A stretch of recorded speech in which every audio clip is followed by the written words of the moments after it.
Reaberta a sessão. Próximo deputado inscrito, por permuta de tempo, com o nobre deputado Hélio Nishimoto, o nobre deputado, procurador de Justiça, Fernando Capês. E essa presidência tem a satisfação de informar que o nobre deputado Fernando Capês foi promovido a procurador de Justiça, em reunião realizada dia 24 desse mês, pelos membros do Conselho Superior do Ministério Público do Estado de São Paulo. O deputado Fernando Capês, do PSDB, foi indicado à promoção por antiguidade ao cargo de Procurador de Justiça. Trata-se do mais elevado cargo no âmbito da carreira do Ministério Público.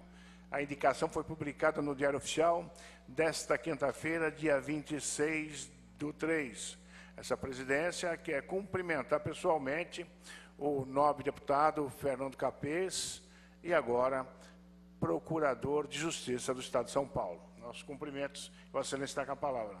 Eu agradeço ao eminente deputado Conte Lopes, deputado já experiente, com 6 mandatos, que conquistou com a sua credibilidade na atuação já desde os tempos de oficial da Polícia Militar e prosseguiu aqui trabalhando nesta casa. É com muita alegria e com muita honra que participo da legislatura, em que o trabalho de Vossa Excelência é reconhecido e agora guindado à condição de primeiro vice-presidente da maior Assembleia Legislativa do país. Parabéns, deputado Conte Lopes. Eu assumo a tribuna hoje para registrar um acontecimento muito importante ocorrido nesta data, hoje, quinta-feira, às 11 horas da manhã, na sede do Ministério Público do Estado de São Paulo. O Ministério Público de São Paulo, por meio do seu Procurador-Geral de Justiça, Dr. Fernando Grela Vieira, firmou um termo de cooperação com a Ouvidoria da Polícia Civil de São Paulo. E a Ouvidoria da Polícia Civil e Militar, por meio deste termo de cooperação, passará todas as informações ao Ministério Público sempre que ocorrer violação a direitos humanos. Com esse termo de cooperação, o Ministério Público terá acesso mais rápido, acesso imediato a qualquer denúncia de violação de direitos humanos. E fico duplamente feliz, eminente deputado Celso Gílio, porque foi esta Casa Legislativa, a Assembleia Legislativa do Estado de São Paulo, que no final do ano passado aprovou por unanimidade a criação do cargo da Promotoria de Direitos Humanos. A Promotoria de Direitos Humanos, que vai permitir que representantes do Ministério Público tenham acesso a este cargo, que é um cargo inamovível. Portanto, o promotor de defesa dos direitos humanos não poderá ser removido deste cargo, salvo o processo de remoção compulsória.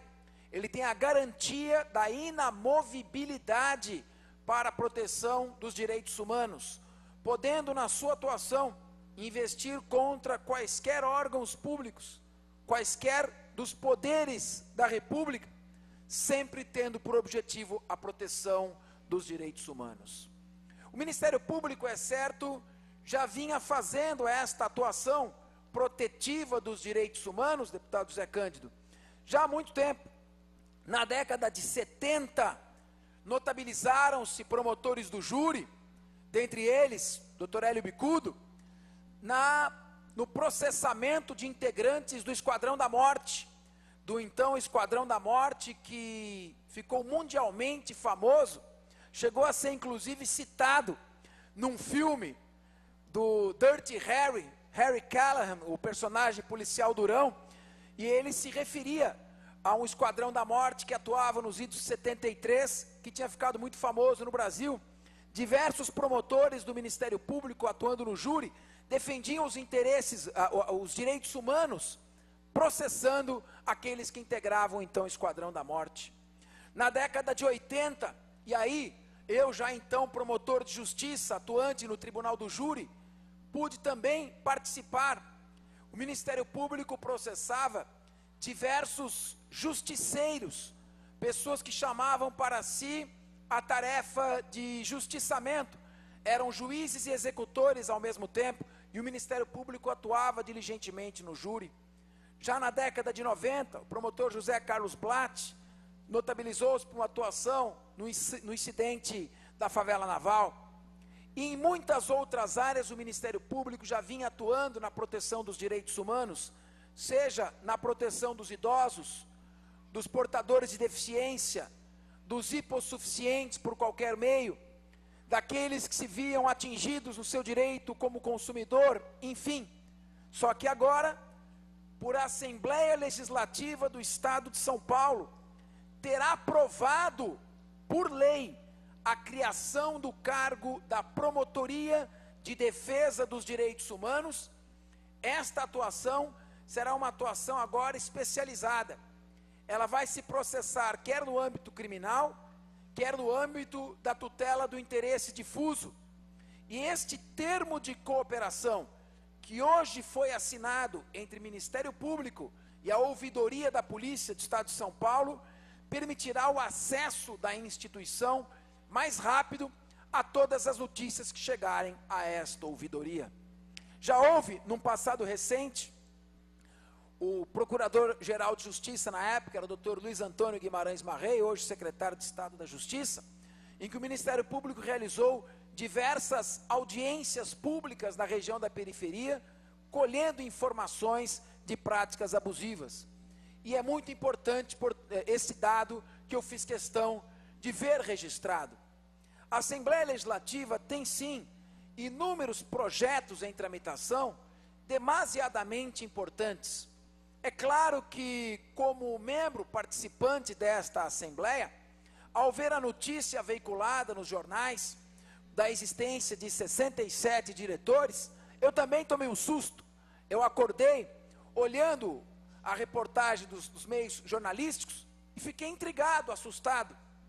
Mas depois, posteriormente, fiquei bastante tranquilo ao ver as explicações percussientes, objetivas, detalhadas do presidente desta casa, deputado Barros Munhoz, quando diz que, na verdade, o que existem são apenas 8 diretores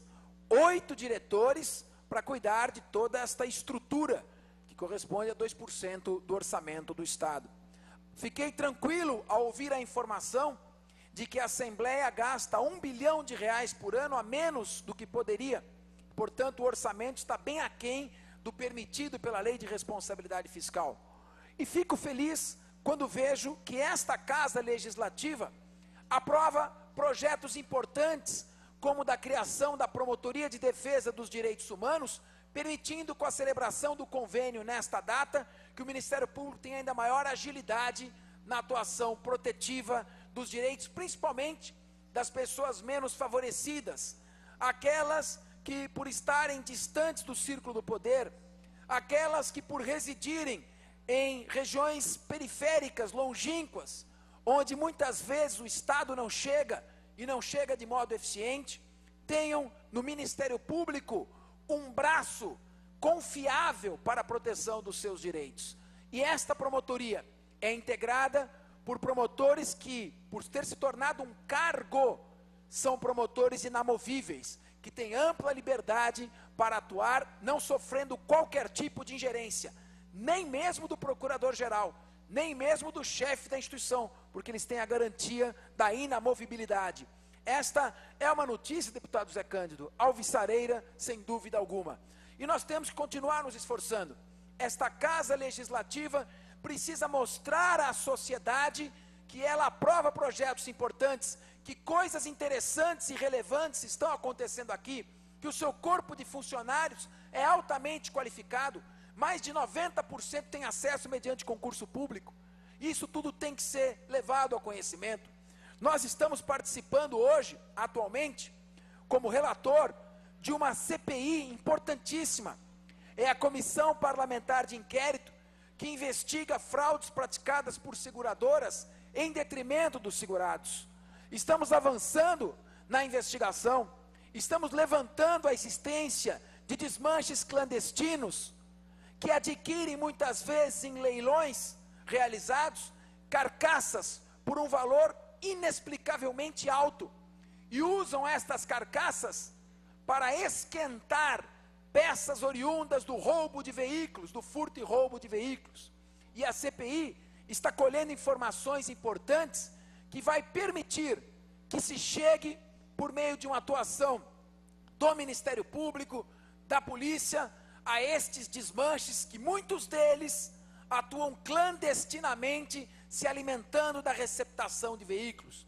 Encomendam o furto ou roubo de um carro, ou compram a carcaça de um veículo, que não poderia ser vendido com a documentação, mas compram no leilão, deixam essa carcaça encostada, e com isso esquentam o furto e o roubo de inúmeros veículos, cujas peças serão destacadas, e cuja nota fiscal do veículo adquirido no leilão servirá para justificá-las. Então, coisas importantes estão acontecendo aqui. Felicito a Assembleia Legislativa de São Paulo pela aprovação da criação da Promotoria de Direitos Humanos, felicito o Ministério Público pela celebração do termo de cooperação com a Ouvidoria Geral, e espero que neste biênio possamos aprovar inúmeros outros projetos de deputados, projetos importantes que passam pela Comissão de Constituição e Justiça. Assembleia, mostre a sua cara, mostre à sociedade a sua importância, afirme-se como efetivamente um poder, e você será respeitada. Muito obrigado pela compreensão, eminente deputado Conde Lopes, parabéns pela vice-presidência desta Assembleia Legislativa. Nós agradecemos ao nobre deputado Fernando Capês, e queremos reiterar os nossos cumprimentos ao nobre deputado Fernando Capês, promotor público, e hoje foi promovido a Procurador de Justiça do Estado de São Paulo, que é o cargo maior, o cargo mais elevado no âmbito da carreira do Ministério Público. Nossos cumprimentos. Parabéns pelo trabalho e pelo reconhecimento da população. Então, deputado Capês, voz do Planalto de Piratininga, Permite uma parte. eu vou lhe passar a palavra, eu tenho bastante tempo. Deputado Capês, quando eu vi deputado Conde Lopes hoje anunciar sua promoção para procurador de justiça, eu fiquei imaginando que Fernando Capês deve pensar quando passa no palácio e vê o espelho de José Serra, falar: eu como procurador de justiça, como promotor, aqui nessa Assembleia Legislativa, nessa caixa gelada que parece um freezer para conservação de carnes, o que eu estou fazendo aqui nessa Assembleia? E eu gostaria de ouvir isso de Vossa Excelência. Olha, em primeiro lugar, agradecer a parte que Vossa Excelência me concede. Existe muito respeito na nossa relação, desde os tempos em que eu, promotor de justiça, e o senhor vereador da Câmara Municipal, levava as suas representações. Eu sei que o senhor é muito preparado, muito experiente e defende tudo com muita convicção. Nós temos alguns pontos que são convergentes e temos algumas divergências. Eu queria aqui pedir a parte para manifestar aqui minha respeitosa e obsequiosa discordância com relação ao governador José Serra. Eu quero dizer do fundo da minha convicção, eu não falaria se não acreditasse nisso profundamente. Considero o governador José Serra o maior gestor público da história do país. Por quê? Ele consegue, com uma eficiência administrativa, encontrar e descobrir recursos onde os outros não veem. Consegue cortar despesas e, devido a essa sua eficiência, essa sua competência, a vida das pessoas está melhorando, seja no acesso à saúde, na educação, segurança. É claro, um estado do tamanho de São Paulo sempre vai apresentar falhas e sequelas, mas acho que a população que está acompanhando reconhece o trabalho e o papel do governador José Serra como, repito, com absoluta tranquilidade e convicção, o maior gestor público da história desse país. Deputado Capês, deputado Conde Lopes, eu queria uma tolerância para concluir. Vossa Excelência imagina, domingo, a Folha de São Paulo publicou uma pesquisa onde o ex-governador Alckmin aparece em primeiro lugar nas pesquisas ao governo do Estado. O candidato oficial de José Serra, Aloysio Nunes Ferreira, perde até para o porteiro da Folha de São Paulo. O outro candidato, Kassab, nem foi mencionado. Aí, pasme o senhor, José Serra, no outro dia, na segunda-feira, aparece na avaliação dos governadores em 5º lugar. E, por perfídia, quem aparece em primeiro lugar? Aécio Neves. E hoje, Kassab despenca para o 5º lugar na avaliação dos prefeitos nacionais das capitais. Então, e a queda de popularidade de Kassab, então o senhor imagina, Aécio como governador, primeiro, Alckmin, que era o seu candidato a prefeito da cidade de São Paulo, em primeiro lugar nas pesquisas. Aloysio Nunes Ferreira, que era o candidato oficial do Palácio, pessimamente mal colocado. Então, eu acho que a vida de José Serra começa a ficar muito ruim, mesmo porque ele não aceita as prévias do PSDB, e eu tenho certeza que o PSDB, se ele for um partido democrático e fizer prévias... Para encerrar, deputado. Para concluir, Aécio Neves, com a sua tradição, da sua família, dá de 10-0 no Verdugo do Planalto de Piratininga. Muito obrigado, deputado Capês. O próximo orador inscrito é o deputado Hélio Nishimoto.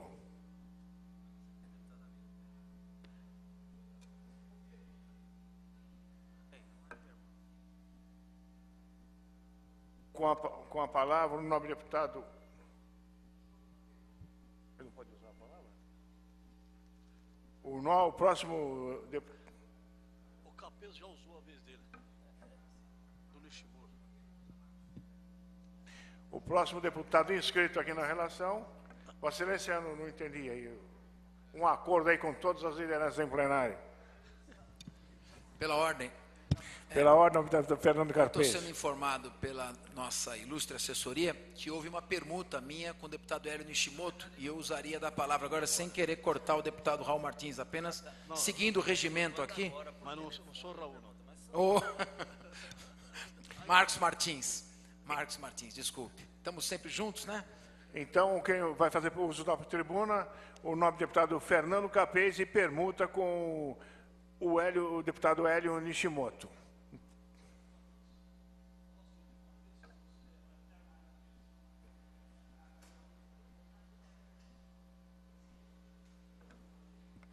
Primeiro, senhor presidente, me desculpar com meu amigo Marcos Martins, a quem vejo e debato diariamente.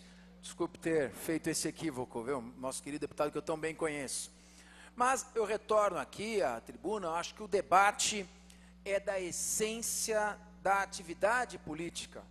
Não é possível se conceber a existência de qualquer governo sem uma oposição atuante, uma oposição vigilante, uma oposição que estabeleça a crítica. Esse sistema, que vem desde a Revolução Francesa, no último quartel do século XVIII, no período que ficou conhecido como período da Ilustração ou Iluminismo, e também logo após a independência dos Estados Unidos, nesse respeitável país, a questão já colocada como checks and balances, ou seja, pesos e contrapesos, checks and balances, que são checks and balances é o sistema pelo qual ninguém concentra um poder absoluto, há uma efetiva fiscalização que redundou na tripartição dos poderes preconizada por Montesquieu, mas que já desde o século XIII, quando Eduardo I sucedeu a King Lackland, que é o rei João Sem Terra, John Lackland, o rei João Sem Terra, Eduardo I, ao sucedê-lo, criou o Conselho dos 15, que era o parlamento britânico que fiscalizava o poder executivo, no caso, a monarquia inglesa. Então é importante que haja a crítica, é importante que haja colocação, é importante que seja colocado ao telespectador e ao eleitor todas as faces de uma realidade. E eu aqui estou para apresentar uma outra versão. É sempre importante que o sino toque para os dois lados, que se verifique da tese e da antítese, que se verifique a síntese equilibrada. E é isso que vim fazer aqui, nesta tribuna, a fazer a minha colocação com relação ao governo do Estado. É absolutamente inegável as conquistas que o governo José Serra tem trazido à população paulista e paulistana. Seja na moralização do funcionamento das subprefeituras, quando esteve como prefeito, recuperando o orçamento municipal, trazendo a sua competência, criando recursos, cortando despesas, numa visão moderna de gestão pública, seja agora como governador. Aqui na Assembleia, a gente acompanha mais, porque o Executivo envia inúmeros projetos que vão permitir a ele desenvolver a sua atuação administrativa. É impressionante a capacidade deste governo de gerar recursos. Uma atuação do secretário de Estado da Fazenda, Mauro Ricardo, combatendo a sonegação fiscal, combatendo a guerra fiscal, elevando as finanças do Estado através de uma atuação competente, um governo em que raramente se assistem a denúncias de corrupção. Na área do transporte está provocando uma verdadeira revolução. Em 4 anos, o governo vai construir mais metrô do que se fez em toda a história, em mais de 30 anos de funcionamento do metrô.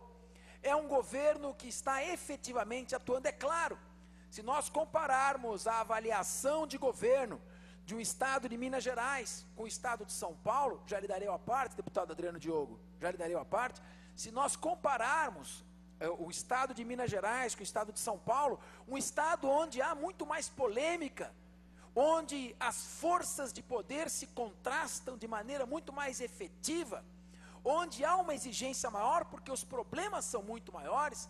Eu diria que no orçamento de São Paulo cabem 4 orçamentos de Minas Gerais.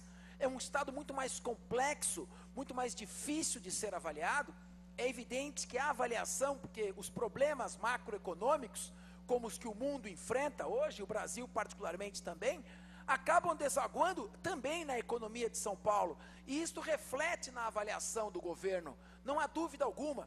Então, nós temos que verificar que estar avaliado como o governador Serra se encontra no estado de São Paulo é um feito absolutamente notável. Praticamente a pauta da oposição não é a denúncia de corrupção, porque se sabe que José Serra é um homem honesto. Falou aqui, meu querido amigo, deputado Adriano Diogo, a quem logo mais lhe considerei à parte, em nome de duas grandes personalidades do mundo político, o secretário Aloísio Nunes Ferreira, que foi deputado estadual, deputado federal, ministro da Justiça, vice-governador, chefe da Casa Civil.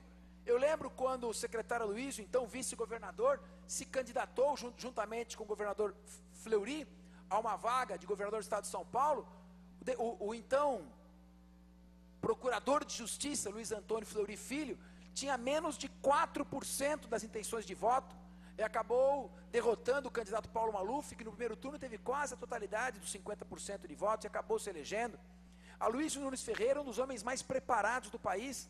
Eu vejo o governador Geraldo Alckmin, é a personificação da honestidade, são 2 grandes valores do PSDB, assim como José Serra. Daí o meu orgulho de pertencer a este partido. Fiz a minha opção, não me arrependo, estou feliz, estou aqui defendendo este governo no qual tanto acredito. Repito, da atuação competente e honesta do governador José Serra, está dependendo a melhoria da vida de inúmeras pessoas do estado de São Paulo, o que inegavelmente, inescondivelmente está acontecendo. Deputado Adriano Diogo, perdoe-me tê-lo feito esperar, ou à parte. Deputado Fernando Capês, nos poucos minutos, mas durante a sua fala nós tivemos uma coisa boa. Nosso querido presidente, Barros Munhoz, ascendeu e voltou à presidência efetiva da casa. E eu queria cumprimentá-lo e lamentar o fogo amigo de estar expondo a nossa Assembleia de uma forma tão injusta na figura de Vossa Excelência. E é sincero, eu não sei porque que o Parlamento, ele sempre, pela figura mais frágil da estrutura parlamentar, ele é sempre desmoralizado e atingido. E o nosso Infelizmente, nosso restaurante continua fechado pela vigilância sanitária. Bom, deputado Capês, o senhor fala da visão arrecadatória de José Serra. Então, vou ler só a manchete do jornal Valor, quinta-feira, 26 de março, tributos. Fisco elabora regras específicas para derrubar uma a uma vantagem de outros estados. São Paulo, abre aspas, vai neutralizar os benefícios fiscais. Se tem uma coisa que o currículo de José Serra, alguma coisa vai ser incluído no currículo de José Serra, quando ele deixar de ser governo de Estado, que ele detonou, ele implodiu a reforma tributária no Brasil. Como é que uma pessoa como José Serra, qual era a base da reforma tributária? Uma redistribuição dos recursos do ICMS, dos estados que realmente consumiam, dos estados produtores que os estados consumiam. Essa era a filosofia básica. José Serra detonou a reforma tributária, seu secretário. Então é verdade, deputado Capês.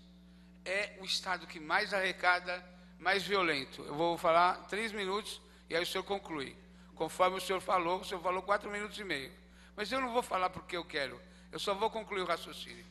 Deputado Capês, José Serra, do ponto de vista da arrecadação, arrecada, suga o sangue, mas não devolve para a população, principalmente para a população mais pobre. Sabe que José Serra foi à reunião preparatória do lançamento das construções populares, das casas, e ele se negou a colocar o Estado de São Paulo, a não ser que houvesse financiamento e repasse direto? Então, agora, o que eu quero dizer é da nossa Assembleia Legislativa. Barros Munhoz, todos estão satisfeitos. Deputado, porque o meu tempo está encerrando. Não, eu sei, mas o senhor vai ter mais um minuto. Eu queria retomar. Foi uma grande conquista, e lógico que Vaz de Lima. Agora, essa casa se autodesmoraliza, Capês. Se autodesmoraliza. As comissões não funcionarem. Essas CPIs, chapa branca, não funcionarem. E esse plenário vazio, não há nada que justifique. Bom, eu vi o discurso de posse do nosso presidente, um discurso alvissareiro que traz a nós os melhores augúrios para que esta Assembleia vá se firmar com o Poder Legislativo. Agora, nesse final do meu tempo, telespectador, o debate é natural, ninguém vai fazer a sua cabeça. É você que está analisando, você é um ser pensante e pode concluir por si próprio. José Serra não é uma pessoa honesta? José Serra não é uma pessoa experiente? Não é uma pessoa competente? A sua gestão não está sendo uma gestão revolucionária? O Brasil precisa de José Serra. O Estado de São Paulo agradece a gestão de José Serra. Por mais que haja falhas, é forçoso que se reconheça isso e que se agradeça a esse homem que, se estivesse na iniciativa privada, poderia estar desempenhando as maiores funções, poderia estar milionário na iniciativa privada, e é um gestor público de responsabilidade. Eu tenho orgulho de pertencer ao partido e orgulho de ser um cidadão paulista na gestão, repito, espetacular, no real sentido da palavra, do governo José Serra. Pela ordem foi feito um pedido de comunicação. Antes que eu iniciasse a minha fala, eu gostaria que fosse zerado o cronômetro para que eu pudesse dar início à minha fala. É regimental, deputado. Meu querido colega deputado Zé Augusto, no exercício da presidência desta casa, o PSDB tem um defeito, tem que ser dito. Ele divulga pouco as suas boas obras. O nosso saudoso governador Mário Covas sempre achava bobagem gastar dinheiro com publicidade para divulgar o que o Estado estava fazendo. Nosso ex-governador Geraldo Alckmin, a mesma coisa. E o governador José Serra também acha que é um desperdício de dinheiro. E por isso, muitas vezes, não se faz a divulgação de todas as grandes obras sociais e de infraestrutura que o governo José Serra tem feito. Muito bem. Eu não vou aqui mencionar a redução em mais de 70% no número de homicídios que faz São Paulo entrar no estágio considerado próximo do ideal pela Organização das Nações Unidas. Hoje eu vou me referir a uma notícia que vi aqui na nossa imprensa. 71,4% das escolas estaduais atingem metas. Nobre deputado Zé Augusto, São Paulo tem mais de 5.000 escolas estaduais. É muito difícil manter o mesmo nível de efetividade quando se tem um número como esse de escolas. Hoje, não falta vaga em escola estadual para qualquer pessoa que queira estudar.